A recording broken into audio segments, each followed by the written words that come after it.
ክቡር የጠቅላላ ጉባኤው ፕሬዝዳንት፣ የተከበሩ የተባበሩት መንግሥታት ድርጅት ዋና ጸሐፊ፣ የተከበራችሁ የሀገራችን መሪዎች፣ መላው ሰላም ወዳድ የዓለማችን ሕዝቦች፣ ክቡራትና ክቡራን፣ ክቡር ፕሬዝዳንት የ77ኛው ጠቅላላ ጉባኤ ፕሬዝዳንት ሆነው ስለተመረጡ ለእርሶና ለሀገሮ ደስታዬን ልገልጽ እወዳለሁ። በተጨማሪም የ76ኛው ጉባኤ ፕሬዝዳንት ክቡር አብዱላሂ ሻሂድ ስላሳዩት አመራር ምስጋናዬን አቀርባለሁ። በዚህ ታላቅ ጉባኤ ሀገሬ ኢትዮጵያን በመወከል ንግግር በማድረጌ የተሰማኝ ደስታ የላቀ ነው። Mr. President, we are at a historic crossroads in the evolution of our multilateral system. Humanity is facing multiple and complex challenges ranging from climate change, extreme poverty, conflicts, terrorism, and geopolitical tensions. The consequences of these global challenges are of epic proportions and leave adverse socio-political impacts across the world. Nevertheless, international cooperation is not at a level near the gravity of the challenge. Although climate change and the resulting extreme weather conditions occur throughout the globe, the crisis largely affects the minimally resilient and the least responsible for causing the problem. A case in point is our region, the Horn of Africa, which in some part is highly hit by record level drought while sustaining extreme flooding in other parts. Mr. President, climate disaster and its insufferable impacts are preventable. I therefore make an urgent call to all states gathered here to translate rhetoric into action. We must realize our climate finance commitments to build resilience and mitigate impact. We should act to meet our emission reduction targets. This requires focused coordination, non-politicization, avoidance of securitization, and good faith cooperation among all stakeholders. I must emphasize, Africa is not responsible for the historic emissions that caused the climate crisis. Yet, we are the ones making the most tangible contribution to mitigate the impacts of climate change.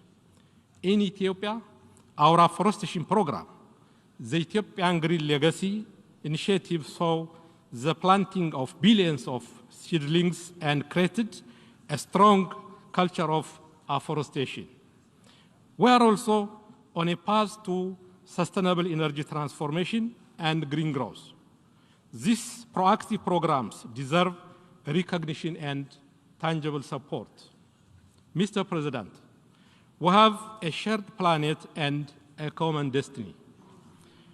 Overcoming our collective challenges require concerted efforts and trusted global leadership. We are gathered here because our forefathers, learning from the tragic episodes of human history, decided to establish the United Nations as the guardian of peace. However, we are yet to achieve true universality in the main organs of the United Nations. Africa has no permanent seats at the UN Security Council. Our quest for African solutions to African problems is yet to be given the respect and support it deserves. We believe these considerations underpin the credibility of the Council in the continent. African problems are sustainably addressed when approached in the true context of the region and take full account of the strategic interests and aspirations of the countries concerned. It is only when we do this and uphold regional solutions we could start reducing the proliferation and overextended study of African issues in the UN Security Council.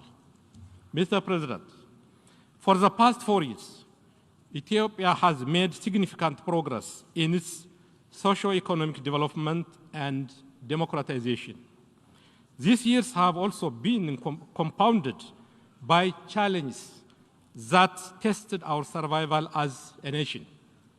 In November 2020, the most heinous and treasonous attack was waged against the Ethiopian National Defense Force that protected not only the peace and stability of Ethiopia, but also helped keep peace in other countries on behalf of the United Nations and the African Union.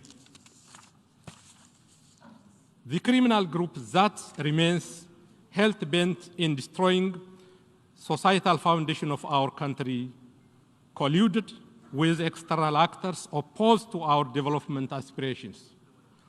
The insecurity this group created has been very tragic and costly.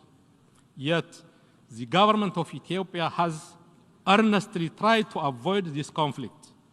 Regrettably, our efforts to prevent the conflict from igniting were not successful. Thanks to the resolve and determination of Ethiopians, the designs of our adversaries against Ethiopia's progress have been frustrated. We have also paved a path for peace and recovery, relying on the ability of the peace-loving people of Ethiopia to reconcile, make peace among ourselves, and start the process of healing. We thus call for support to our agenda for peace, reconciliation, and reconstruction. We also urge respect for and support to the EU-led peace process. Any other approach, including the politicization of human rights and unilateral coercive measures, will not yield any positive outcome. Mr. President, the past year has also been a milestone for my country and we believe to the entire Nile River Basin. Our project, the Grand Ethiopian Renaissance Dam, commenced lighting our homes and fulfilling our intergenerational aspiration.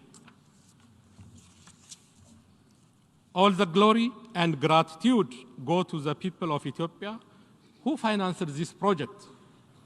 The dividend goes far and wide to the entire region.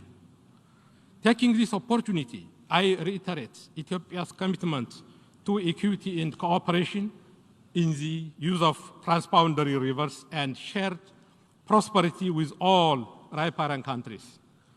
We will continue in good faith the trilateral negotiation under the auspices of the African Union to reach a mutually acceptable outcome.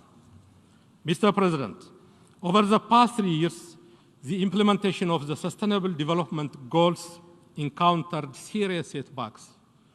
The global COVID-19 pandemic has tested our health system. Global trade in goods and services was halted, causing a great deal of loss to our economies.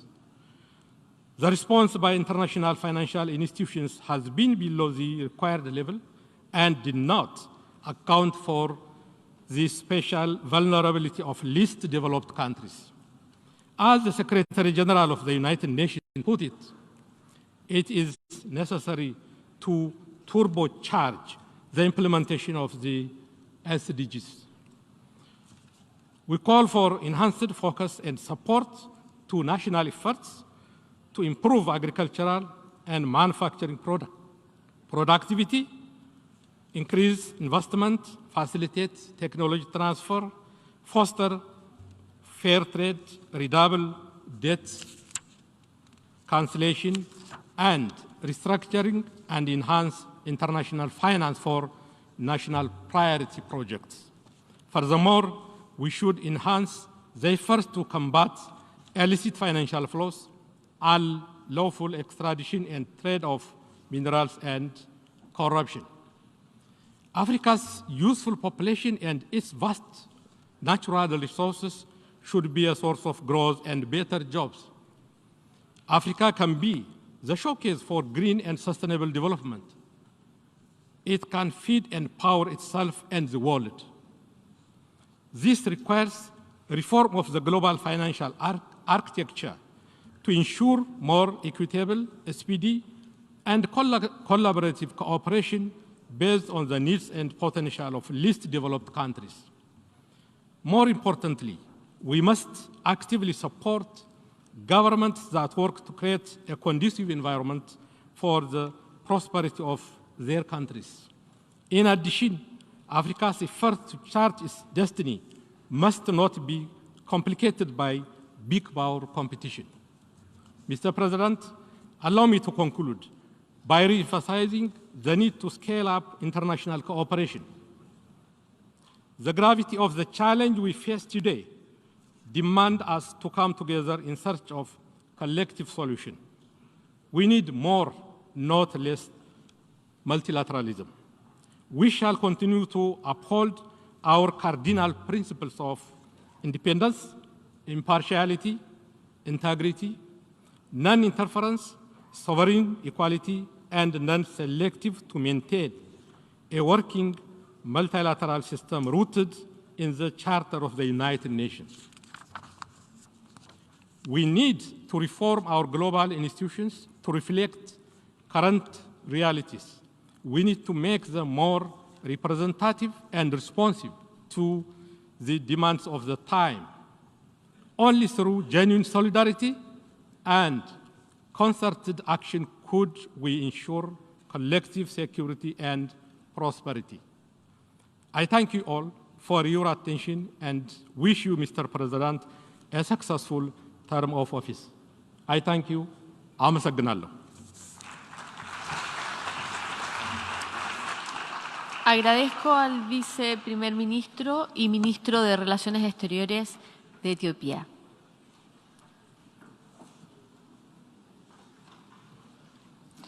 Doy ahora la palabra al excelentísimo